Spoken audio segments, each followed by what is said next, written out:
Dans cet épisode, on va vous parler d'impression 3D, on va vous parler également de piratage de données, on va vous parler de quoi d'autre, d'intelligence artificielle, vous vous en doutez. On va rencontrer un auditeur, et ça c'est quand même pas rien. Top départ.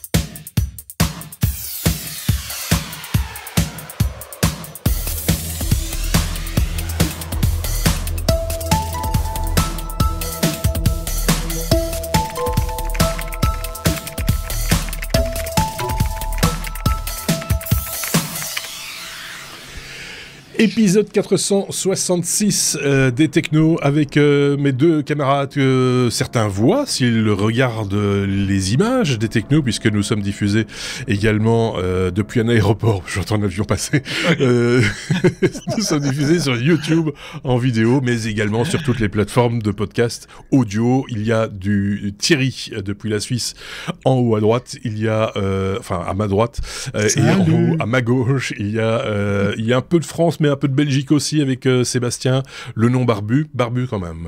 Non, presque pas, je t'ai entendu dire ça la semaine passée. Normalement, c'est 3 mm, c'est moins que l'autre Seb. Ah oui, c'est vrai, c'est vrai. Vous mesurez. Oui, non, mais c'est il y a mon rasoir, oui, c'est sa tondeuse, une tondeuse, et il la met sur 3 mm. Voilà. Et tous les jours, il passe, comme tout le monde se rase, bah lui, il se rase le petit poil, le petit micro-poil de trop. C'est beaucoup de travail d'être mal rasé en permanence. C'est beaucoup plus difficile que d'être mal rasé une fois de temps en temps. La barbe de 3 jours permanente. Il faudra faire un petit travail là-dessus, peut-être un techno spécial, un bonus ou que sais-je.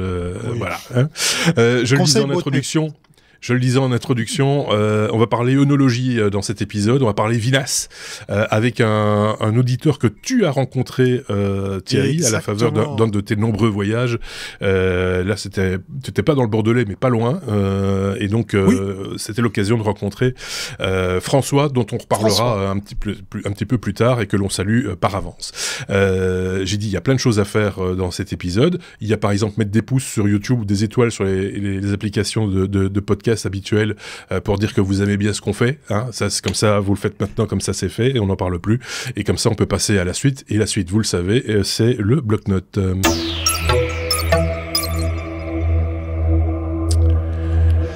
Parce qu'il y a plein de choses dans l'actualité, vous le savez. Je lisais une news juste avant de commencer, c'était une amende extraordinaire qu'a infligée la Russie à Google, qui est supérieure de je sais pas combien de fois le PIB mondial. Donc voilà, après comment voulez-vous qu'on prenne ces gens sérieux? Non, honnêtement. Non mais voilà. Oh, enfin bon. Allez, Google se lance sur le marché du smartphone reconditionné aux États-Unis avec des réductions jusqu'à 40% sur les modèles Pixel 6, 6a et Pixel 7. Les smartphones reconditionnés bénéficient de la même garantie et du même support client que les modèles neufs. Les pixels reconditionnés sont minutieusement inspectés et réparés avec des pièces officielles et donc avec une garantie d'1 an. Les tarifs affichent des réductions allant jusqu'à 40% par rapport au modèle neuf, comme le Pixel 7 Pro à $629 au lieu de $899. Cette offre de smartphone Pixel reconditionné n'est pour l'instant disponible qu'aux États-Unis. On attend son arrivée en France. En lisant la news, je me suis dit, il était temps quand même, parce qu'Apple propose ça depuis combien d'années maintenant? Plus de 10 ans, non? Le refurb. Ouais, bon, voilà. Mais tant mieux, c'est bien. Il est pas trop tard, il était juste temps. YouTube envisage de supprimer l'affichage du nombre de vues et de la date de publication des vidéos sur la page d'accueil. Cette mesure vise à modifier la façon dont les utilisateurs choisissent les vidéos à regarder en mettant moins l'accent sur la popularité et l'ancienneté d'une vidéo. Cela pourrait aider les petits créateurs que nous sommes, mais aussi encourager l'utilisation de titres et de miniatures plus accrocheurs, par exemple avec des filles générées par des intelligences artificielles, par exemple. Le test est actuellement limité à la page d'accueil, mais YouTube pourrait étendre la suppression à d'autres parties de la plateforme. Puis après tout, quand on aime, on ne compte pas, n'est-ce pas Thierry? Oui, ou on ne compte plus, ça sent le sapin. Je crois que l'inventaire chez YouTube est tellement grand qu'il se cherche des excuses pour les algorithmes, ou en tout cas pour qu'on reste à consommer là-dessus. C'est un petit peu le contre-coup de toutes ces plateformes, de toutes ces offres de vidéos.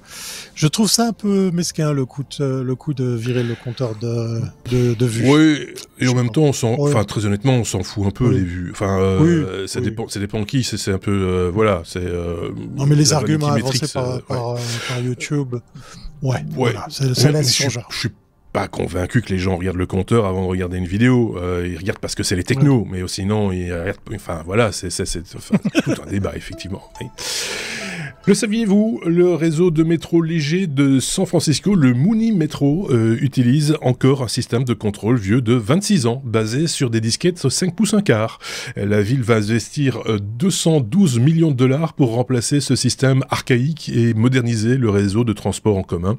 Le projet de modernisation d'un coût total de 700 millions de dollars vise également à remplacer les câbles de communication limités en bande passante par un système utilisant le Wi-Fi et le cellulaire. San Francisco n'est pas la seule à devoir se débarrasser de ces disquettes vintage. D'autres institutions, comme la marine allemande par exemple, sont confrontées au même défi. Vous avez encore des disquettes dans vos process, dans vos workflows chez Sébastien? Je suis sûr que oui. Non. J'avais des caisses dans les greniers de chez mes parents, mais ça a été liquidé lors d'un déménagement. Non, j'ai plus rien. Il y a 6-7 ans, j'ai récupéré un projet d'Unif sur une disquette 5 pouces 1 quart, et c'était dur de trouver un lecteur, mais je l'ai. Maintenant, je garde mon petit zip précieusement.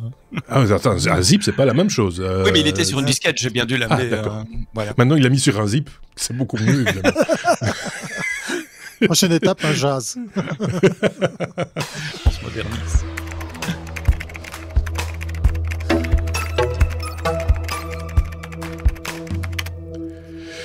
Des millions de personnes se sont fait pirater leurs données. Thierry, tu vas nous expliquer ça dans le détail. Ça va vous angoisser un peu, mais c'est pas grave. Je remercie 20minutes.ch parce que voilà, je m'appuie sur la presse helvétique. J'ai appris un nouveau mot, info-stealer, les piqueurs d'informations, les piqueurs d'infos. Et peut-être vous avez entendu parler de l'opération Magnus. Moi, j'aime bien quand ils donnent des noms un peu mystérieux comme ça, des opérations. C'est quand même une opération policière rondement menée. C'est plus d'une année d'enquête, de recherche. Il y a plein de gens, je les ai notés ici. On a la collaboration des Pays-Bas, les États-Unis, la Belgique, le Portugal, le Royaume-Uni, l'Australie, pour en fait cette grande chasse aux voleurs, puisque ni plus ni moins, il y avait deux groupes. On se croirait dans des jeux vidéo pour les noms de teams et d'équipes de joueurs. Il y avait Redline et Meta, mais Meta tout en majuscule, ça n'a rien à voir avec Facebook si jamais, et qui ont ni plus ni moins réussi à installer des tonnes de serveurs avec effectivement des malwares qui étaient là pour piquer toutes sortes de choses. Ça va... le coup classique, les données, les numéros de téléphone, les coordonnées, les emails, les choses comme ça, des portefeuilles de crypto-monnaies. Et là où j'ai trouvé ça intéressant dans cette news, c'est aussi des cookies. Et oui, les cookies, a priori, se vendent puisque, vous le savez, on l'avait un petit peu déjà dit dans les technos, les cookies tierces, pour finir, Google dit, non, on va pas les abandonner parce que ça nous embête et puis c'est bien pratique quand même pour vendre de la pub.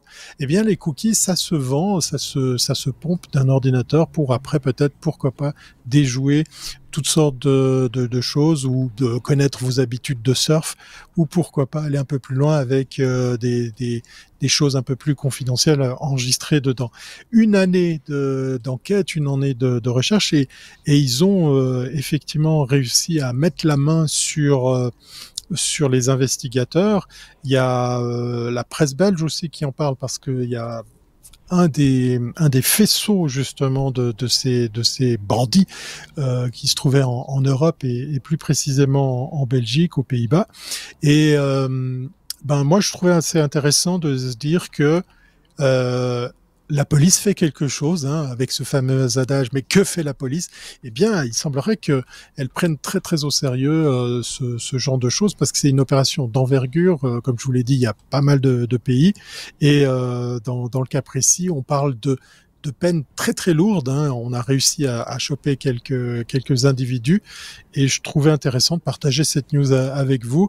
Allez vous renseigner, c'est l'opération Magnus. C'est assez intéressant aussi de voir les mécanismes qu'ils ont mis en place pour déjouer justement ces serveurs de malware. Et puis on le répétera jamais assez, puisque même ici en Suisse, hein, on connaît toutes sortes de choses. Là, je fais une petite parenthèse. Quand votre banquier vous appelle à 2h du matin et est capable de vous dire que vous avez fait le plein d'essence l'après-midi même, et puis qu'il faut vite lui donner les coordonnées de votre compte, c'est peut-être pas votre banquier. C'est peut-être pas votre banquier. Voilà. Si vous dit, si les numéros de téléphone s'imitent, hein, si jamais. Si vous dit qu'il est belge et qu'il appelle des Pays-Bas, ça peut être louche aussi, parce que tu as fait un petit raccourci dans ce que tu disais à l'instant. Les Pays-Bas, c'est pas la Belgique. Oui, non, je sais. C'était voilà, aussi les Pays-Bas, mais la Belgique a bien bossé puisqu'ils ont réussi à arrêter des individus sur le territoire belge. Voilà. À Charleroi. Opération Magnus. Voilà. On va pas te faire engueuler. Oui, on va avoir des soucis. Tu voulais rajouter quelque chose d'autre, Sébastien? Ça tombe 2 semaines après un énorme vol en France également, puisque c'est Free, l'opérateur, qui s'est fait voler 19 millions de données personnelles, dont 5 millions de comptes IBAN qui sont dans la nature. Oui. Et on a appris aujourd'hui, on enregistre mercredi, que le fichier qui contient toutes ces données aurait été revendu pour $175,000. Ok, bon ben voilà, on sait maintenant ce que ça vaut. C'est intéressant. On va bientôt avoir un indice, le marché de la revente de données. Oui, c'est intéressant. Ben oui, enfin, c'est intéressant, mais en même temps, ça fait quand même un peu peur. C'est vérifier vos mots de passe. Qu'est-ce qu'on peut donner comme conseil, comme d'habitude? Bien faire attention, pas répondre à n'importe qui au téléphone, ne pas aller à Charleroi. C'est l'IBAN. Si son IBAN a été volé, surveillez quand même les transactions, parce que j'ai appris aussi, tout à fait indépendamment de ça, que n'importe qui se déclare organisme financier, commerçant en quelque sorte auprès d'une banque peut faire des prélèvements s'il a le numéro d'IBAN sans nécessairement l'autorisation de la personne. Il y a une limite de contenu oui, bien sûr. Mais sur le volume, 5000 IBAN. Bon, là, en l'occurrence, ça concerne essentiellement les gens qui ont eu un compte chez Free. Chez Free, bien sûr, dans ce cas-ci. Dans ce cas-ci, c'est voilà, je rassure les autres. au moins, rassurons les autres. Tu me fais un peu peur, là.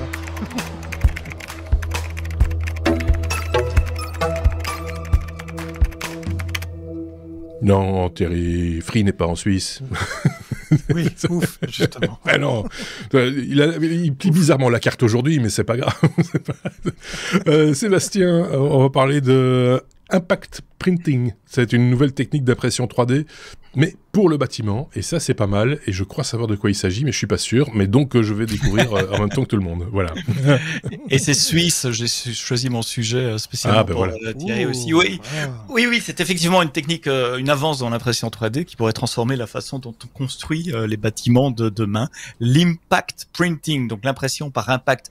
C'est une innovation, j'en bafouille, qui en plus d'être efficace est aussi super écologique, parce que contrairement aux techniques d'impression 3D traditionnelles, l'impact printing n'utilise pas de ciment. Vous savez, ce matériau qui génère énormément de CO2 pour la fabrication.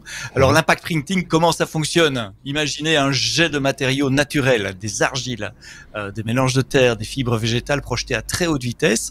Et contrairement à l'impression 3D classique qui empile couche par couche des matériaux, comme du béton, comme des polymères, l'impact printing compacte à chaque couche avec beaucoup de force et de précision pour faire une structure robuste qui ne nécessite aucun liant chimique et qui reste stable grâce à cette technique de compactage. Et c'est une équipe de chercheurs qui est à l'origine de cette innovation. Ils sont basés à l'université de Zurich et ils ont mis au point un mélange assez ingénieux pour leur matériel d'impression. C'est une combinaison de particules fines et de particules un peu plus grossières qui permettent à la fois de renforcer la solidité du matériau, d'obtenir une fluidité parfaite pour le processus de projection. Donc ce mix de taille de particules crée un espèce d'effet de verrouillage. Les grosses particules s'agencent comme sur une structure porteuse, tandis que les petites, comme le sable et les petits trucs, remplissent les interstices, ce qui assure à la fois la densité et la cohésion de l'ensemble. Alors ce qui rend cette méthode encore plus séduisante, c'est qu'elle permet d'utiliser aussi des matériaux 100% naturels, disponibles localement, Imaginez que vous puissiez construire une maison en utilisant la terre ou de l'argile directement prélevée sur le terrain où la maison va s'ériger.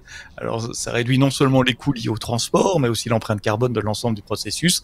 Pas besoin de produire du ciment ou de l'importer. On réduit les émissions de gaz à effet de serre liées au chantier. Donc, d'un point de vue écologique, l'impact printing, c'est une vraie avancée parce que les matériaux utilisés nécessitent peu de transformation. Ils sont souvent renouvelables, puisés localement. Imaginez en zone rurale ou dans des régions en voie de développement où l'accès aux matériaux classiques est limité, cette technique pourrait offrir une alternative moins coûteuse et plus respectueuse de l'environnement. Et puis c'est pas tout. Cette approche est aussi idéale pour des bâtiments temporaires ou des structures d'urgence où la vitesse, la simplicité de construction sont essentielles. Alors, comme d'habitude, on se pose la question, est-ce que ça va remplacer les techniques de construction habituelles ? Probablement pas pour tous les types de bâtiments, mais on pourrait voir cette technique s'imposer pour des constructions de petite à moyenne taille, des maisons individuelles. On pourrait imaginer des logements d'urgence, des installations temporaires, ou même des bâtiments dans des zones rurales où le ciment, d'autres matériaux traditionnels coûtent cher ou simplement difficiles à acheminer. Bref, impact printing, ça pourrait transformer la manière dont on pense la construction en la rendant plus verte, plus accessible, mais sans sacrifier la solidité des structures. Donc on est peut-être à l'aube d'une nouvelle ère pour l'impression 3D dans la construction, une ère qui combine efficacité, respect de l'environnement, et puis si cette technologie se développe à plus grande échelle, elle pourrait peut-être marquer un tournant pour une industrie du bâtiment plus durable, plus locale et moins polluante. Moi, je pense qu'on va vite se fatiguer de cette structure en boulettes de. C'est pas très joli. Comme des c'est pas que c'est joli, c'est laid. Non, tu dois dire j'aime pas. C'est pas pareil. Oui, c'est vrai. J'aime pas parce que c'est laid, mais voilà. Après, manifestement, il y a des possibilités. Peut plafonner, Oui, c'est ça. Oui, bien sûr. Oui, évidemment. Je sais pas ce qu'en pense Thierry. Après, j'aurai une autre remarque parce que j'ai retrouvé la news à laquelle moi je pensais qui était mieux. Oui.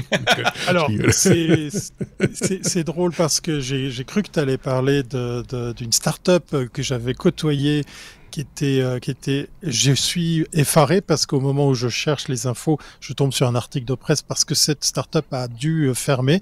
Elle était, elle était très prometteuse. Ouais, non, mais elle était très prometteuse. Ça s'appelait Mobot, M-O-2-B-O-T. C'était de la projection de béton. C'était intéressant parce que justement, avec les systèmes où tu viens mettre des couches, eux, leur force, c'était du béton projeté. C'était très limité, très contrôlé pour le travail sur le CO2, la gestion du CO2. Et l'avantage, parce qu'ils avaient des chouettes clients comme l'opérateur Swisscom qui achetait des caissons de communication sur lesquels on peut, par exemple, au pied d'un bâtiment, faire venir l'arrivée de la ligne, parce qu'ils faisaient des choses sur mesure, au gramme près. Et avec une particularité, c'est qu'ils pouvaient projeter du béton armé, c'est-à-dire en fait il y avait l'armature qui était posée au fur et à mesure que le béton était projeté, et c'était une belle techno. C'était une femme qui était à l'origine de cette innovation technologique vraiment très très belle. Et là j'apprends que le clap de fin a été prononcé fin de l'année passée. Manque de liquidité ou en tout cas contexte défavorable. On ne sait pas très bien pourquoi, mais ils avaient des clients parce que c'était très intéressant de pouvoir imprimer une pièce très précisément, contrôler la consommation du CO2, etc. Alors ça restait du béton, mais avec l'avantage de pouvoir travailler sur du beau matériau et du béton armé. Voilà. Dommage. On en reparlera sans doute à l'occasion, mais je fais juste une petite parenthèse. Ce qui manque le plus sous nos latitudes, c'est pas les clients, c'est les investisseurs. Et souvent, c'est ça qui signe la fin d'une bonne idée. Voilà. Non, moi, je pensais à une autre info qui est tombée cette semaine en lisant le magazine Géo, Géo.fr. J'ai vu une news tout à fait intéressante concernant justement l'impression de bâtiments en 3D avec du béton, comme on a déjà vu plein de fois. On en a parlé. On a déjà parlé maintes et maintes fois. Par l'ajout de graphène, on peut diminuer l'émission de gaz à effet de serre de 31%. ce qui est quand même pas négligeable. Et ça, en plus, ça confère au béton en plus des qualités qu'il n'a pas initialement. Et donc là aussi, il y aura peut-être une piste à suivre et on aura peut-être sans doute l'occasion d'en reparler parce que le matériau, le béton est un des matériaux responsables d'environ 8% des émissions mondiales des CO2, ce qui n'est pas négligeable. Si déjà on arrive à diminuer ça par 3, c'est quand même assez conséquent. Enfin, on va pas tout de suite commencer à tout imprimer en béton avec du graphène. Il faut être tout à fait honnête. Mais enfin, ça va dans le bon sens. C'est déjà ça de prix. Tu voulais terminer un truc, une conclusion, Sébastien, ou pas? Ou on passe oui. Un truc exceptionnel dans cette technique-ci, c'est qu'on prend la terre et les matériaux qu'il y a dans le sol à l'endroit où on est. Oui. Et ça change beaucoup de toutes les autres techniques dont on a parlé avant. Effectivement, et ça c'est très bien comme ça. Je rappelle qu'on va parler vinasse dans cet épisode. Je sais pas pourquoi je le dis maintenant. On va parler vin avec un œnologue. Vinasse, ça fait un peu... Ouais, ça fait un peu, oui. Ouais. Mais on va parler vin, on va parler technologie. Il n'y a pas de bon ou de mauvais vin. Il n'y a pas de bon et de petit, de grand ou de petit vin. On ne peut pas tromper un homme. Non, mais c'est bon. On va passer à la suite peut-être. Mais on va parler en tout cas technologie. Arrêtez donc. Allez. Deuxième partie du bloc-notes, si vous voulez bien. Hein, oui. Allons-y. L'armée suisse ne disposera pas d'un système logistique de guerre opérationnel avant 2035 au plus tôt. Le département de la Défense a annulé l'introduction complète du système SAP prévu pour la logistique militaire. L'armée souhaite développer une solution alternative sur de nouvelles plateformes numériques NDP pour numérique de défense et de protection, mais ce processus prendra du temps et coûtera de l'argent supplémentaire. Quel rôle devra jouer cette plateforme NDP ? Eh bien, d'abord, l'interconnexion des systèmes. La plateforme doit permettre l'intégration numérique de tous les moyens de reconnaissance, systèmes d'armement, direction militaire, troupes sur le terrain, etc. Cela vise à améliorer la coordination et l'efficacité des opérations. Ensuite, la réactivité accrue. L'objectif est de permettre à l'armée de lancer des attaques plus rapidement que l'ennemi, en suivant la devise bien suisse qui est « celui qui tire plus vite gagne ». Je vous le livre comme je l'ai lu. Hein. Celui qui tire plus vite gagne. Il ne faut pas viser, il faut juste tirer et ça marche.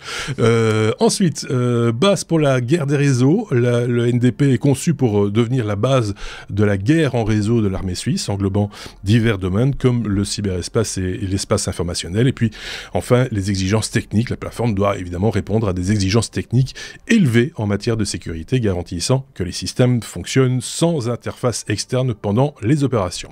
En résumé, la plateforme NDP est essentielle pour moderniser et sécuriser la logistique militaire tout en répondant aux défis contemporains de la guerre. C'est dans le manuel que c'est inscrit comme ça. Je vous le livre comme je l'ai lu. En attendant, les parlementaires s'inquiètent du risque pour la sécurité de la Suisse en raison de ce retard dans la mise en place de la logistique de guerre. Et enfin, le département fédéral des finances souligne également des risques financiers importants liés au projet informatique du département de la défense. Thierry, je suis sûr que tu as des trucs à dire là-dessus. Ben oui, et clairement, j'ai des choses à dire. Ça parle de Suisse. Je te remercie d'ailleurs de relayer cette news. Et j'ai envie de donner raison à l'armée suisse, même si ici, peut-être vous l'avez vu passer dans la news, dans les news, on vient de se dire que ça serait bien qu'ils puissent bénéficier de 4 milliards pour investir dans des trucs.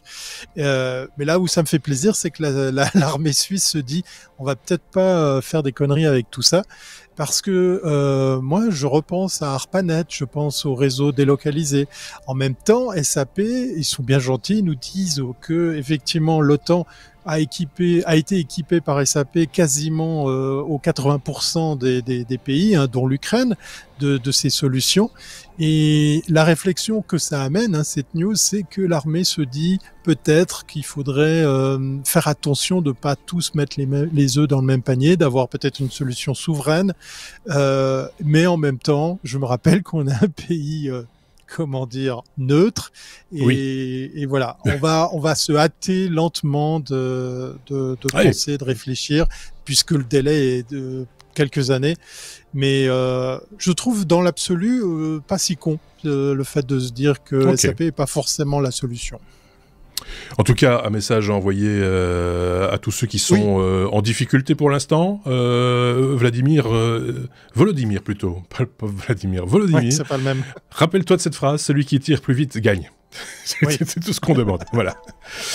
Le développement de l'Apple Vision Pro s'arrêterait prématurément. La production cesserait d'ici la fin de cette année et même d'ici novembre. Apple estimant avoir assez de stock pour les fêtes de fin d'année et le début de l'année 2025. Les ventes de l'Apple Vision Pro ont déçu, il faut le dire, avec un désintérêt du grand public pour ce casque vendu tout de même à 3 500 $, soit 4 000 €. Apple travaillerait sur un modèle moins cher, beaucoup moins cher, entre 2 000 et 2 500 $ pour démocratiser la réalité augmentée. Malgré des qualités techniques indéniables, il faut bien le dire, l'Apple Vision Pro fait face à de nombreuses critiques sur son prix, son ergonomie et son manque d'application, qu'on dit flagship ou killer, ou plein de termes anglais qui vont bien pour dire qu'il faut quand même des trucs que les gens ont envie d'aller voir, quoi. C'est ça un petit peu le problème. Sébastien. Bah oui, moi je sais pas si je deviens vieux ou si je deviens grincheux, je sais pas, mais il y a un journaliste qui m'a fait hérisser les poils encore cette semaine. Je vais même pas dire ouais, exactement. Je vais pas vous dire le nom du site web, c'est un site web belge de Nouvelle Apple. Le titre c'est Le scénario catastrophe se confirme pour Apple. Le géant serait sur le point d'abandonner ce produit. C'est un véritable camouflet pour Apple. Mais bon Dieu, quand est-ce qu'on va apprendre en Europe que arrêter un produit, arrêter un projet, ce n'est pas nécessairement un échec. On a l'occasion d'apprendre. Ils ont appris des tas de choses sur la logistique, sur l'assemblage, sur les kits de développement, sur des technologies 3D. C'est un petit bijou de technologie. On en a longuement déjà parlé ici dans les technos, qui a son prix, qui rencontre pas le public. C'est un échec commercial peut-être, mais ce n'est pas un échec pour Apple. C'est pas une petite start-up qui a investi, qui a hypothéqué sa maison aussi pour mettre tout son argent dans le développement de ce produit.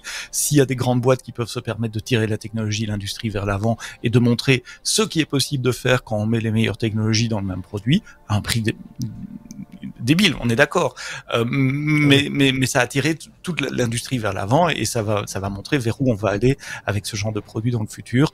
Donc monsieur Florent Herculis, si vous nous écoutez, contactez-moi. Ce n'est pas un échec d'arrêter ce genre de produit. Au contraire, je suis certain qu'Apple va en tirer les conclusions dans ses futurs produits. Alors, tu mettras 2 € dans le cochon, parce que tu as cité un article d'un des sites dont je ne veux jamais entendre parler. J'ai pas cité le nom du site. Non, tu as cité l'article. Donc, on passe à la suite. Il n'y a pas de censure, évidemment. La justice française a tranché, la revente de jeux vidéo dématérialisés n'est pas autorisée. Il aura fallu pas moins de 9 ans depuis la plainte de l'association de consommateurs UFC Que Choisir en France à l'encontre de Valve pour que justice tranche. Et donc, les jeux vidéo dématérialisés tels qu'acquis sur Steam sont protégés par le droit d'auteur et non par la directive européenne sur la protection juridique des programmes d'ordinateur. Le principe d'épuisement des droits qui permet à l'acquéreur d'un bien culturel dont disposer librement après l'achat ne s'applique pas aux jeux dématérialisés. Contrairement aux jeux physiques, les jeux dématérialisés sont considérés comme des services en ligne et les éditeurs conservent le plein droit de distribution de ces jeux. Donc, là, ça met les choses au point. On avait déjà parlé de ça avec David dans un épisode il y a quelques temps déjà de cette histoire de jeux matérialisés, dématérialisés, et qu'est-ce qu'on pouvait en faire, etc. Ben voilà, la justice, en tout cas pour la France, a tranché. Je suis en train de chercher un bouton parce que je veux pousser là-dessus.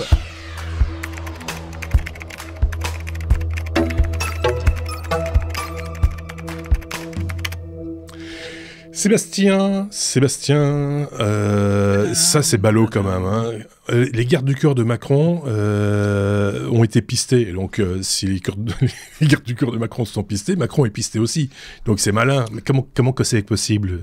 Et c'est une enquête passionnante qui était sortie par un journaliste qui s'appelle Martin Huttersinger, qui est un auteur de bouquins aussi que j'aime beaucoup, qui vient de sortir un bouquin. J'étais en train de chercher le titre du bouquin, mais t'as été plus vite que... Enfin, ton introduction était trop courte, j'ai pas pu trouver. Je suis désolé. J'y reviendrai après. Et il se trouve que je suis abonné à le journal, donc j'ai pu lire le truc dans les détails. Tout se passe sur Strava. Si vous faites du jogging, vous connaissez l'application Strava. C'est une application que les joggeurs utilisent en général pour se suivre. Et depuis 2018, cette application permet de partager. C'est un réseau social finalement. On montre où on a couru, combien de temps on a couru, etc. Et on a remarqué qu'il y a certaines personnes qui courent autour de l'Élysée. Et puis quand le président est en déplacement à X, Y, Z, ce qui est une information publique, on voit les mêmes personnes, les mêmes profils sur Strava qui tournent autour de l'hôtel où est le président. Et en creusant comme ça dans l'historique des données de Strava, l'équipe de journalistes du Monde a réussi à identifier des profils publics sur Strava de gens très proches du président, de retrouver sur les autres réseaux sociaux comme Instagram, comme Facebook, leurs déplacements privés, les photos de famille, etc.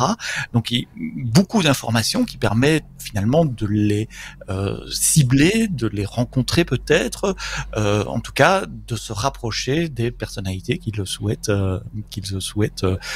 enfin qui sont censés protéger. Voilà, quand on fait du footing autour de la résidence d'été de Macron quand il y est, et puis on revient à l'Élysée. Pire, quand 2 ou 3 jours avant un voyage présidentiel, on les retrouve en train de faire leur footing autour d'un hôtel dans la ville où le président va aller dans 2 ou 3 jours, parce qu'ils doivent aller avant pour faire du repérage, etc. Ben, ça permet de savoir à l'avance où le président va dormir. Alors, c'est pas que Macron, parce qu'ils ont commencé à creuser ça pour d'autres présidents. Ils ont trouvé la même chose pour Joe Biden, et ils ont trouvé la même chose pour Vladimir Poutine. Notamment, un truc intéressant, Vladimir Poutine, ça fait des années qu'il dit qu'il y a un énorme palace près de la mer Noire. Il dit non, ça n'appartient pas à l'État, c'est pas moi qui y vais, etc. Mais ça appartient à l'État, ça m'appartient. C'est le contraire. Ça ne m'appartient pas. Oui, c'est ça. Ça lui appartient pas personnellement et il n'utilise pas. Or, tous les ans à la même période, qui est-ce qui va faire son footing autour de ce palace-là? Ben, les mêmes qui font leur footing autour du Kremlin ou des autres endroits où se déplace Poutine. Donc, les gardes du corps de Poutine ont été également identifiés avec cette application Strava. L'Élysée en France pour le moment la joue profil bas en disant c'est pas important, c'est pas grave, etc. Ceci dit, beaucoup des comptes qui ont été identifiés par les journalistes du Monde ne sont plus publics maintenant. Comme par hasard, ils ont été soit fermés, soit balancés en privé. Donc voilà, si vous voulez pas savoir où vous êtes, qui vous suivez, etc., et que vous utilisez Strava, que ce soit pour faire du vélo ou du footing, je crois que c'est essentiellement du footing, je suis pas très sportif, mais ça m'étonnerait pas que ça permette le vélo, le ski et d'autres activités comme ça.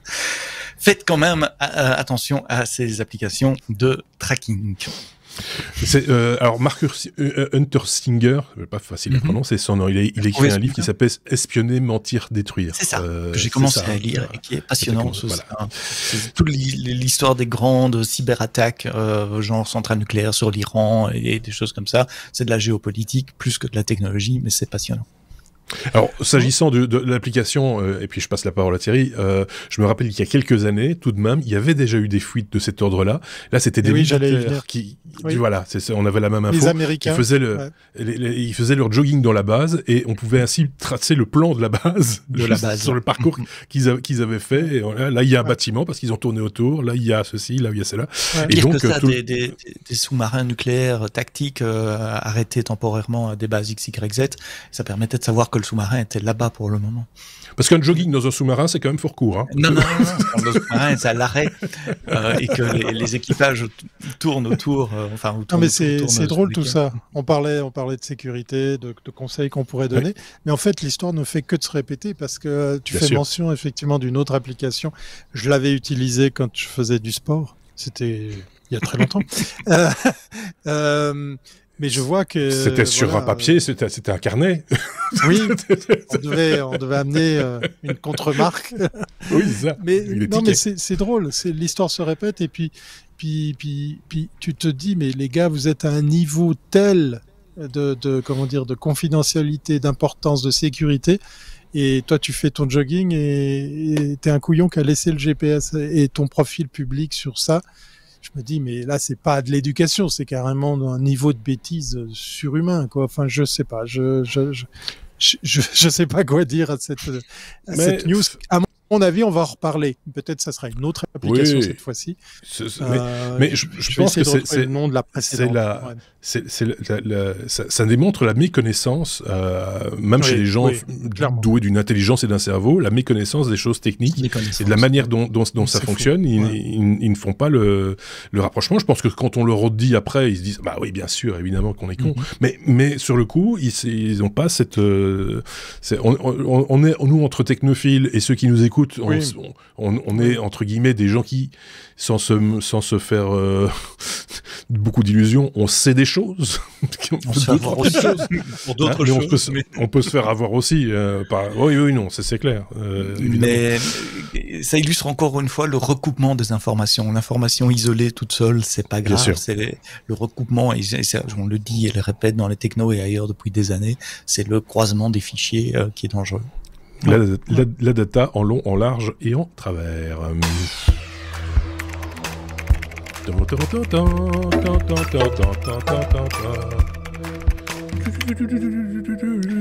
reconnu ce petit générique, hein, quand l'homme qui valait 3... J'ai fait l'homme qui valait 3 milliards. Oui, effectivement, mais pas que. Mais donc l'homme qui valait 3 milliards à Zurich. Ça c'est chouette. Oui. Alors je vais démystifier un truc, c'est que nous on a appelé l'homme qui valait 3 milliards quand on le voyait en francophonie. Hein. Moi je l'ai aussi suivi cette série, mais en fait aux États-Unis c'est des millions, c'est pas des milliards. Ouais. C'est un autre prix. Oui. Je crois que tu allais me dire qu'en Suisse, c'était le plus cher. Oui, c'est l'inflation. C'est l'importation. Alors, j'ai appris un truc, j'ai appris l'existence d'un prix. Je vais déjà proposer de m'excuser par avance si je le prononce mal, ce prix, puisqu'il s'écrit CYB Athlon. Alors, moi, je serais assez tenté de dire Cybathlon, Cyberathlon, enfin bref, mais ça c'est ou le Cybathlon, voilà. C'est un concours, c'est des joutes, hein, plus précisément, qui permettent de démocratiser effectivement l'aide, l'assistance technologique à des personnes en difficulté motrice, principalement. Il y avait un Suisse de Bienne qui est venu avec un truc assez fou. Lui, il est paraplégique et il pilotait des robots simplement avec des impulsions de force de vent, puisqu'il a une interface qui venait coller à sa bouche, et avec ceci il arrivait à piloter des robots, des bras télécommandés pour l'aider justement dans ses tâches. Mais là où c'est intéressant, c'est qu'ils en ont fait carrément un prix. Je crois que c'est la 2e ou la 3e édition de ces joutes olympiques, hein, quasiment, puisqu'il y a plusieurs pays qui sont présents, pour faire toutes sortes de choses. Et lui, par exemple, il a fait la démonstration de ses robots pour faire toutes sortes de choses depuis son fauteuil roulant, de se faire assister.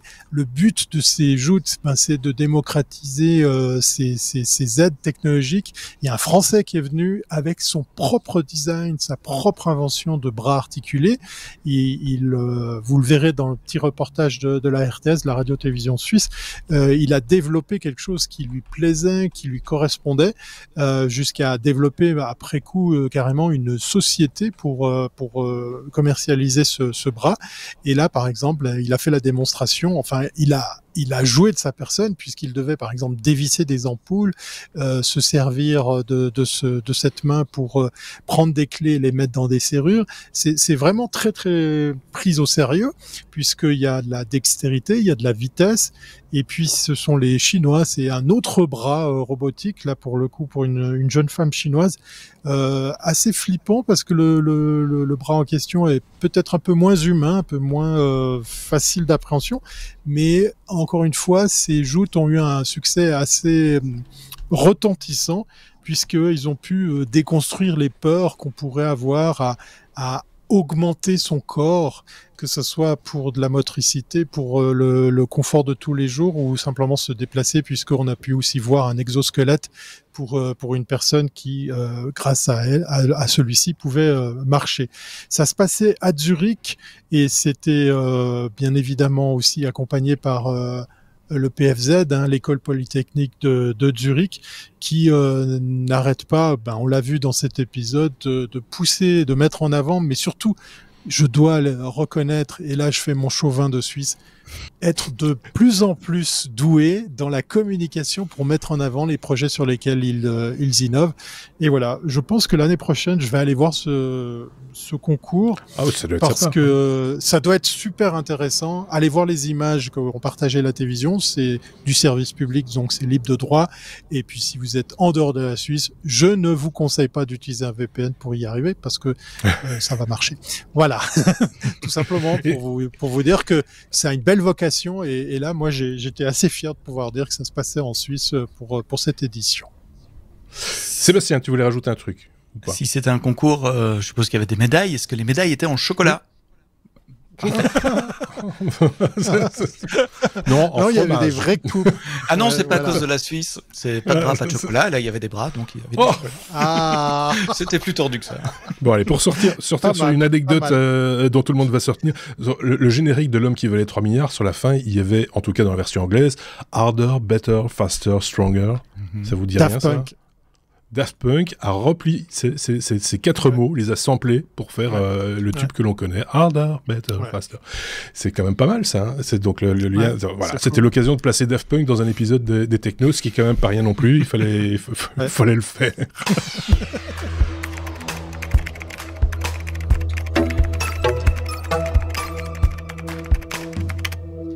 C'est la semaine de l'IA. En promotion, mon bon monsieur. Prenez-en 1 kilo, je vous en donne 2. Alors, Apple et GitHub font leurs annonces en cette semaine de l'IA. Il y avait la conférence GitHub à San Francisco. J'ai failli y aller, ça s'est joué à 2 poils. Mais c'est une autre histoire. Et ils ont annoncé GitHub Copilot avec des modèles différents. Donc jusqu'à présent, GitHub Copilot, GitHub, donc c'est une filiale de Microsoft depuis quelque temps. Si vous connaissez pas GitHub, si vous n'êtes pas développeur, GitHub c'est quoi? C'est un site web de code, voilà, du code en open source. Si on a besoin d'un outil pour collaborer sur du code, GitHub est là, permet de collaborer à plusieurs. Il y a des millions et des millions de projets, et ils ont Copilot, qui est donc une assistance GenAI based, en français, assistée par IA générative, pour écrire du code, pour corriger, pour améliorer du code. Jusqu'à présent, comme GitHub appartient à Microsoft et que Microsoft a investi dans OpenAI, c'était essentiellement basé sur les modèles, c'était uniquement basé sur les modèles d'OpenAI. Et ils ont annoncé un truc intéressant parce que l'industrie est en train d'évoluer vers ça, et c'est pour ça que je me suis permis de raccrocher les 2 news de cette semaine. Ils ont annoncé qu'ils allaient supporter d'autres modèles, donc pour certaines tâches où à certains moments les développeurs pourront dire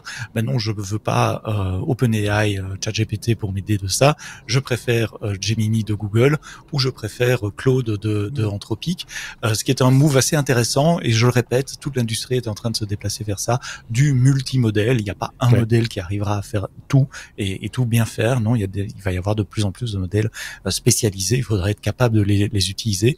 C'est un move intéressant parce que, je rappelle, GitHub appartient à Microsoft. Ils vont aller taper dans des modèles de Google. Le modèle de Claude Anthropic, ils ont annoncé qu'ils vont pas l'héberger eux-mêmes. Ils vont passer par Amazon Web Services. Donc, venant de GitHub, c'est quand même une ouverture relativement importante sur le monde qui est compétition, comme on dit, à la fois des concurrents et de la compétition pour Microsoft. Patatras, la même semaine, Apple nous sort Sequoia 15.1, iOS 18.1, enfin iOS et tous les OS 18.1, avec le fameux Apple Intelligence qui s'appelle AI aussi, l'a bien nommé, belle invention marketing. C'était la semaine des annonces pour Apple. Nouveaux iMac, nouveau MacBook Pro aujourd'hui, nouveau Mac Mini. Là-dessus, j'en parlerai dans une seconde. Mais nouvelle souris, nouveau clavier, et donc les nouveaux OS avec Apple Intelligence qui avait été annoncé déjà en juin l'année passée, World Developer Conference, qui devient disponible partout aux États-Unis d'abord, pas encore en Europe comme il l'avait dit, sauf qu'il y a déjà des petits bouts qui sont là en Europe. Alors d'abord, il y a d'une chose, ils ont annoncé que ça viendra en Europe et en français, en espagnol, en italien, en allemand à partir du mois d'avril. Donc toutes les supputations sur c'est la Commission européenne, les lois anti-concurrence, etc. Apparemment pas, parce que il y a que 6 mois entre la sortie US et la sortie européenne. Donc voilà, moi je les vois plutôt avancer progressivement dans le déploiement de ce genre de technologie. C'est sur d'autres langues en plus, donc ça prend du temps à régler. Il il y a 2 choses qui sont disponibles en Europe que vous pouvez utiliser aujourd'hui, et je l'ai fait cet après-midi, et c'est bien amusant. C'est l'assistance à l'écriture sur macOS, donc dans toutes les applications qui acceptent du texte, essentiellement mail, message, enfin n'importe quoi. Il y a maintenant moyen de faire apparaître un menu. On peut demander de résumer un texte, et il y a un bouton direct d'accès dans le mail, par exemple. Je reçois un long mail, je veux avoir un résumé. Il me fait un petit résumé en 2 phrases de ce dont parle le mail. Au boulot, c'est super intéressant. Et alors, je peux aussi sélectionner un mail et un truc que je viens d'écrire, et je lui demande de reformuler sur un ton plus professionnel, plus courtois, plus familier, en fonction du fait que j'envoie un mail à mes parents ou à mon boss. Il va changer le style comme on le fait déjà manuellement avec ChatGPT depuis longtemps. Mais là, c'est intégré directement dans les outils. C'est un clic de souris, le clic. Il y a un bel effet graphique en plus visuel, et on voit le truc qui se change. C'est un peu magique. L'autre truc qui existe aussi en Europe que vous pouvez utiliser, c'est là aussi les pros Android vont me dire ça existe depuis des années. C'est la suppression des objets en fond dans photo. Prenez une photo sur Mac, ça marche pas encore sur iOS ou sur iPad, mais sur Mac, vous prenez une photo, vous sélectionnez une personne, boum, elle disparaît. Fini les longues heures de détourage dans Photoshop et des trucs comme ça. C'est pas mal pour les clics et ça disparaît. Les fameuses photos de mariage où t'es toujours le cousin un peu qui vient se coller partout, on peut le virer facile. Quand on divorce, on doit plus déchirer toutes les photos, il suffit par exemple. clic, et voilà aussi. Ça. Moi, ça m'aurait fait gagner plein de temps, plein de fois aussi. Plein d'argent surtout. Plein d'argent. J'avais dit que j'avais un coup de gueule encore. Désolé, mais vous avez vu les nouveaux Mac Mini 5 pouces. Ils sont mini. Ils sont vraiment mini, c'est la taille d'une TV. Et vous avez vu où est le bouton Power ? En dessous. En dessous. Oui. Ça veut dire que si je veux l'allumer ou l'éteindre, je dois lever le truc, tirer les câbles. Alors, l'argument, c'est de dire qu'ils consomment tellement peu au repos que ça sert à rien de l'éteindre. Oui. Ceci étant dit, moi j'ai un Mac Mini de M1 sur mon bureau, je l'ai pas éteint depuis je sais pas combien de temps. Je discutais de ça avec mon fils aujourd'hui, il me dit mais de toute façon t'éteins jamais ton Mac, et je réfléchissais quand est-ce que j'ai éteint mon Mac. Oui, si je pars 2 semaines en vacances, là je l'éteins, mais sinon c'est vrai que je suis un vieux con, alors moi je l'éteins tous les jours chaque fois que j'ai fini. Tu uses le bouton pour rien. Juste pour l'allumer, pas pour l'éteindre. Et tant qu'on est dans la série en dessous, ils ont sorti la nouvelle Moise sans fil qui ressemble un peu à une savonnette. Ils ont fait la même erreur.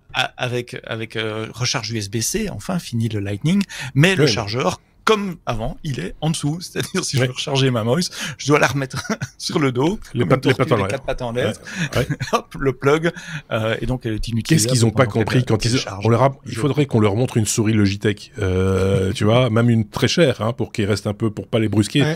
C'est dans l'axe, le truc, je sais pas ce qu'il leur a pris. Moi, j'aime bien quand on critique Apple, parce qu'on les critique sur des trucs vraiment peut mieux faire. Après, pour le reste, ils sont nickel, mais là, peut mieux faire. Mais il y a parfois des trucs, moi je me dis, Steve Jobs, il se retourne dans sa tombe, parfois. Il y a des trucs, on comprend pas. Mais bon, voilà. Donc, beaucoup d'IA cette semaine, beaucoup de nouveautés Apple. T'as dit Steve Jobs, je suis resté sur la news d'avant, Steve Austin. T'imagines Steve Austin qui se retourne dans sa tombe, on l'appelle la toupie dans le cimetière. C'est l'électricité pour tout le cimetière. C'est ça, c'est un générateur, ce garçon. On a fini avec la semaine de l'IA. C'est la semaine de l'IA à peu près toutes les semaines, ceci étant dit, chaque fois on a des trucs à rajouter, donc voilà. Allez, on passe à autre chose.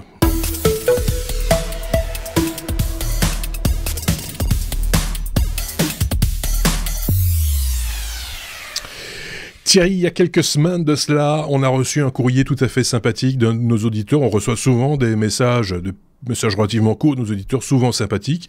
Mais là, c'était un mail bien construit, rédigé, etc. Je l'avais partagé avec l'équipe et tout le monde a dit « Waouh, il faut qu'on trouve une occasion de rencontrer ce monsieur qui nous dit qu'il est œnologue, qu'il écoute les technos, qu'il est technophile lui-même, qu'il apprécie ce qu'on fait, etc. Ça, on va mettre de côté. Ça reste entre nous. Et toi, à l'occasion de tes voyages sur un circuit automobile dans la région, pas très loin en tout cas, tu t'es dit « Tiens, je vais peut-être pouvoir rencontrer François qui nous a écrit et parler tech et œnologie et peut-être bagnole aussi à l'occasion, mais ça c'est pas le propos. mais voilà. Dis-nous en plus. Exactement.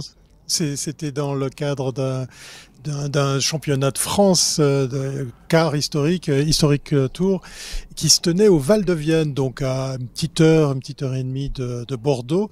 François, qui est fervent auditeur, qui est passionné de technologie et qui travaille dans le monde du vin, nous a effectivement écrit avec l'idée de partager avec nous, et avec lui, sa vision et l'usage de la technologie dans le monde du vin. Alors, il a un parcours assez intéressant puisque son père était chirurgien à mi-temps, ça m'a bien fait sourire. Et à côté de ça, il s'occupait effectivement d'un domaine viticole. Ils avaient déjà un petit peu innové à l'époque avec toutes sortes de choses de mise en place. Et lui, il a poussé le bouchon un peu plus loin, si je puis me permettre cette expression. On va parler drone, on va parler thermovision, on va parler data, gestion de la data, on va parler informatique bien évidemment, on va parler intelligence artificielle, et oui, il y en a aussi dans le vin, et c'est une rencontre qui a permis de donner vie à se découper en deux, donc vous allez pouvoir déjà très facilement découvrir cette première partie. On va faire connaissance avec lui à bord de Yoko, avec peut-être des bruits de voiture derrière nous, mais je sais que Marc a fait des miracles avec ce premier montage. C'est parti avec la rencontre de François. On va donc faire connaissance avec François. Dis bonjour à François, Thierry. Bonjour, salut François. Bonjour Thierry. Quelle idée de venir au techno. Alors, tu es branché technologie, mais tu es dans un domaine qui est le vin. Comment on peut marier ces deux domaines ? Alors, la technologie est arrivée chez moi avant le vin, ou concomitamment, parce que je suis issu d'une famille qui a été baignée dans le Bordelais. Je suis issu du Bordelais, de Saint-Émilion.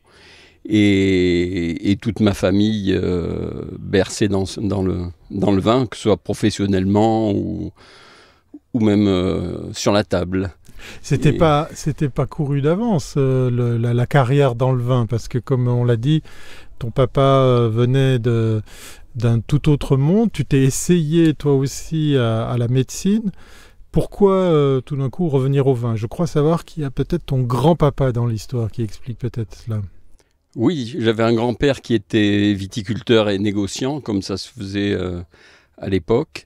Et après mon bac, étant un peu en manque d'idées, j'ai fait mon service militaire, ce qui m'a donné l'occasion d'avoir du temps pour réfléchir.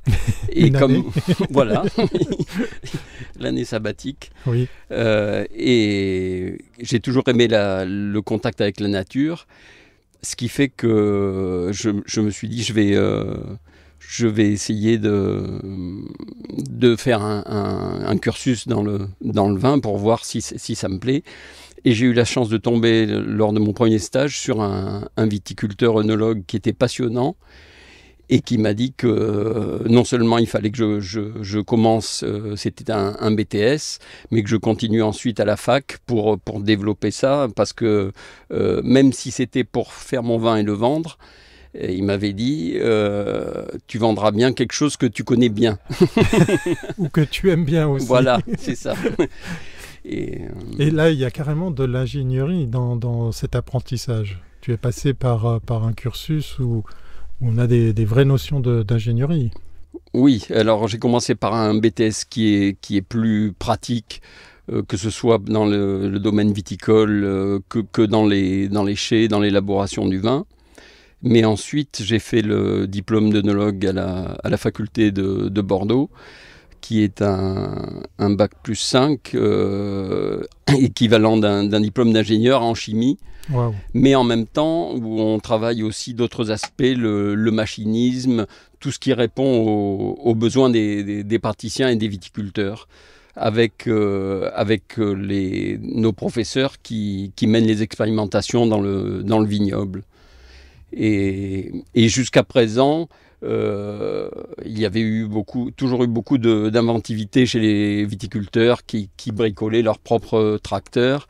Mais avec l'arrivée du numérique, il y a tout un panneau qui s'est déployé et tout un volet numérique.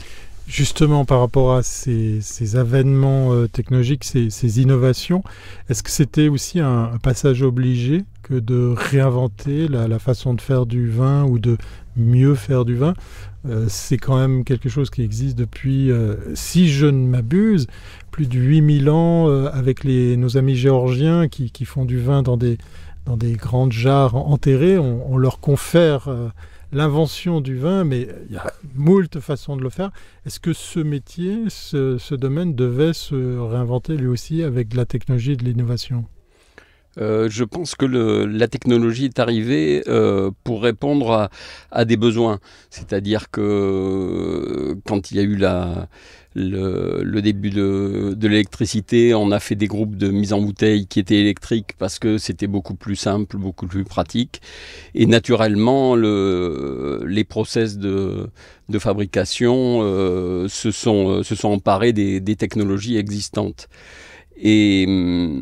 Et d'autre part, quelque chose qui a beaucoup boosté le monde viticole et l'agriculture en général, c'est les problèmes de manque d'agriculteurs et de manque de personnel qui ont obligé les viticulteurs notamment à être très inventifs et à obtenir de bons résultats avec moins de monde. Et une génération aussi de jeunes qui, eux, arrivent de l'informatique, du monde informatique, ce qui fait qu'il y a cette influence qui a vraiment boosté l'arrivée du numérique dans les vignes et dans les chais. Alors, l'électricité, la mécanique et maintenant l'informatique, si j'ai juste. Voilà. Quels sont les outils que tu as peut-être découverts, que tu as mis en place ou voire même inventés pour justement amener cette nouvelle composante? Alors, comme dans beaucoup de domaines, l'informatique est arrivée dans le domaine de la gestion, de la comptabilité et du commerce. Ça, c'était une chose. Mais dans la production, c'était assez absent.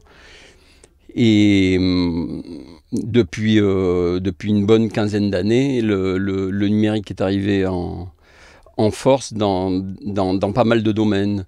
Au vignoble, c'est arrivé d'abord par des stations météo connectées qui permettent d'obtenir des données agronomiques, les données météo, des données du sol, qui permettent d'optimiser les traitements et les opérations que fait le viticulteur.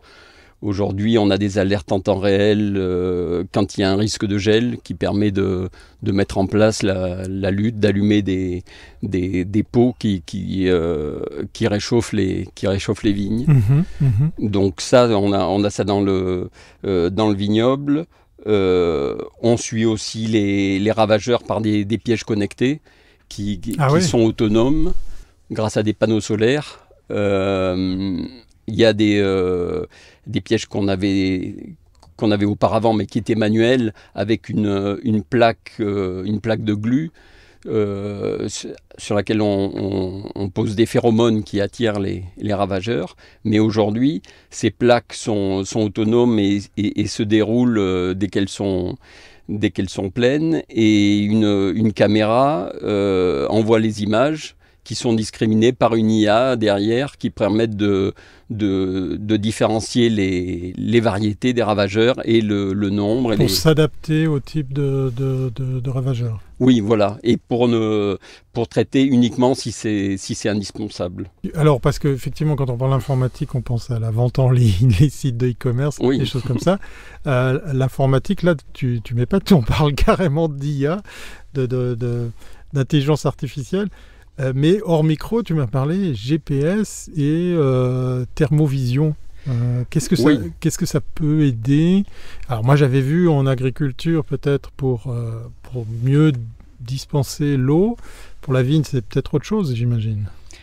Oui, c'est-à-dire que le GPS a apporté beaucoup en agriculture, notamment parce que en agriculture, le revenu, les subventions sont accordées à des parcelles bien délimitées Et donc le GPS permet de bien borner. En viticulture, c'est encore autre chose. Ça permet aujourd'hui d'avoir soit des robots autonomes qui travaillent le sol, des robots électriques, qui sont plus qu'à l'état de projet, qui sont vraiment opérationnels dans le vignoble, Okay. Avec les limites que peut avoir ce que demande un tracteur, c'est-à-dire qu'il y a un maximum d'autonomie de 8 heures. C'est du matériel qui reste onéreux, donc réservé à une élite, mais qui fonctionne bien, à condition aussi que le vignoble soit adapté, parce que dans la nature, les pieds peuvent avoir beaucoup de formes variées, et le robot n'est pas encore apte à s'adapter toujours. En général, il y a toujours un homme qui suit le robot pour arrêter. Voilà. Parce que là, on parle de vignobles qui ne sont pas forcément très pentus. Là, je pense aux vignobles suisses dans nos vallées, comme celle du Rhône. C'est donc plus facile d'imaginer d'utiliser ces technologies parce que le territoire il est plus facile à gérer ou à faire gérer par ces robots autonomes. Oui. En plus, quand le terrain est moins vallonné, quand il y a aussi la place de pouvoir tourner, et puis aussi cette fameuse question de budget, parce que même si au final le robot lui peut travailler jour et nuit, ça reste un certain budget. Et il y a des tâches que le robot ne fait pas. Maintenant, il y a l'informatique qui est arrivée aussi au vignoble, notamment dans la taille de la vigne, qui est primordiale. Alors aujourd'hui, on n'a pas de robot qui taille la vigne, on pré-taille la vigne, mais il y a des simulateurs qui permettent aux ouvriers d'apprendre leur métier et de s'exercer avec une vue en 3D et puis des manettes simulant les... Ça me fait penser que j'ai vu une innovation suisse. Il faut que je te retrouve les références d'un sécateur connecté, puisqu'effectivement, il était doté d'une caméra vidéo pour pouvoir aider à identifier ce qu'il y avait à couper, par exemple. Revenons sur l'imagerie satellite, le GPS. Oui. Là, les usages, c'est pour en faire quoi? Alors, ça permet au robot de se situer avec notamment le GPS RTK qui permet d'avoir une localisation précise à 1 à 2 cm près, et le LIDAR parce que les robots sont des tracteurs qui enjambent les vignes et donc qui ont une marge de manœuvre très étroite. Donc il faut absolument que ce soit guidé par GPS. Et notamment dans la région du Bordelais, les exploitations peuvent être morcelées. On peut avoir une parcelle d'un cru à côté d'un autre. Ah oui. Et donc il ne s'agit pas d'aller de faire ça partout. D'aller bosser chez le copain. Ah oui, il faut faire attention, chasse gardée. Ouais. Voilà. Et puis l'imagerie thermique. Ça, c'est le sol, c'est contrôler d'autres choses. On a eu une année particulière au niveau météo. On a parlé de gel, de grêle et beaucoup d'eau. Ça, c'est des éléments qu'on peut, entre guillemets, contourner, éviter ou prendre en conséquence pour mieux gérer ce genre de crise. Alors, aujourd'hui, on est plus dans le recueillement de données que dans la véritable utilisation de ces données. Mais il y a une utilité quand même. Alors l'imagerie thermique permet de voir le comportement du sol qui peut être plus froid à certains endroits, donc plus sujet éventuellement aux maladies ou au gel, et donc de s'adapter. On voit aussi le comportement par l'imagerie thermique de la circulation de la sève, ah oui, dans le pied. ce qui permet de voir quand, par exemple, l'irrigation peut être autorisée, d'irriguer éventuellement. Pour tomber au bon moment, voilà. Par rapport à comment se comporte l'arbre. Oui. Wow. Les vignes et notamment, par exemple, pour les traitements où les stomates, qui sont les pores de la vigne, soient ouverts pour que les traitements qu'on passe aient une meilleure efficacité. Et ça permet d'avoir le moment optimum pour traiter. Est-ce que ces éléments-là permettent de défendre la qualité du vin, son prix, sa renommée? Aujourd'hui, c'est pas forcément un atout et un argument commercial. En revanche, le fait de pouvoir produire un raisin de grande qualité malgré une année difficile comme cette année par exemple, où justement l'apport de toutes ces technologies a permis d'affiner les traitements, les opérations à effectuer dans les vignes, notamment ce que l'on fait de plus en plus, depuis longtemps en rouge, c'est-à-dire qu'on effeuille, on supprime les feuilles au niveau des grappes pour que les grappes prennent le soleil et pour qu'elles mûrissent mieux. Et ça, si on le fait trop tôt ou à un moment inopportun, il peut y avoir des grillures sur les grappes et là où sont situés les précurseurs d'arômes. Et donc le raisin sera de bien moins bonne qualité. Donc la technologie n'est pas valorisée et en plus la viticulture étant un milieu assez traditionnel, oui. Souvent ça passe pas forcément bien de dire qu'on est moderne. Voilà. Il y a des belles propriétés qui cachent leurs outils technologiques pour nous montrer que pour garder les anciens matériels. Les recettes secrètes peut-être aussi. Merci François. Merci Thierry. Voilà une rencontre sympathique avec François, avec des bruits de paddock derrière, très particulier. On parle vin, technologie, Puis t'entends derrière les déboulonneuses et les voitures. Il y a un mélange des genres assez intéressant, mais c'est un sujet passionnant et on sent que François est un vrai passionné de... Oui. Donc on le retrouvera la semaine prochaine si vous voulez bien. Exactement. Avec la suite de cette rencontre. On parlera d'innovation dans la production et le marché du vin pour conclure cette rencontre qui a été assez longue quand même et voilà. Si ça vous dit, vous qui nous écoutez, de participer à l'occasion à un épisode des Technos, Thierry se déplace. Oui, voilà, je viens avec... Il a l'équipement, il a le studio mobile, voilà. J'ai tout ce qu'il faut, voilà. Et il se déplace volontiers chez vous. Oui. Je voulais profiter, si tu me le permets, de remercier encore une fois François parce qu'il a fait quand même une heure et demie de route. Oui. On a fait 7,5, mais...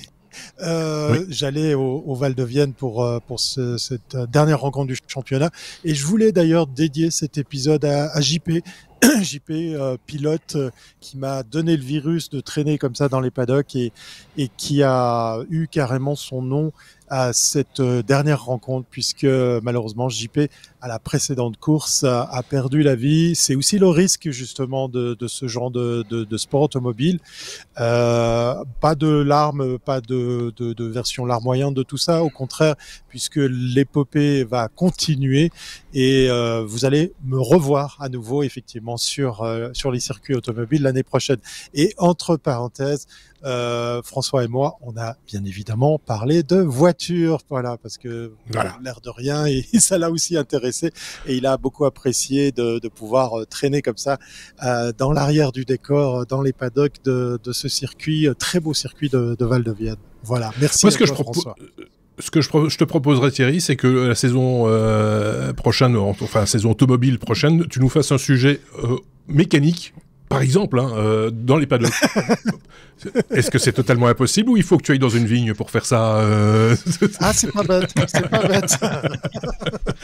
Merci en tout cas Thierry. Donc on te retrouvera donc du coup forcément la semaine prochaine et également plus d'autres chroniqueurs. Merci également Sébastien. On se dit à très très bientôt. Passez une très très bonne semaine. N'hésitez pas, les commentaires, les pouces, les étoiles, etc., etc., etc.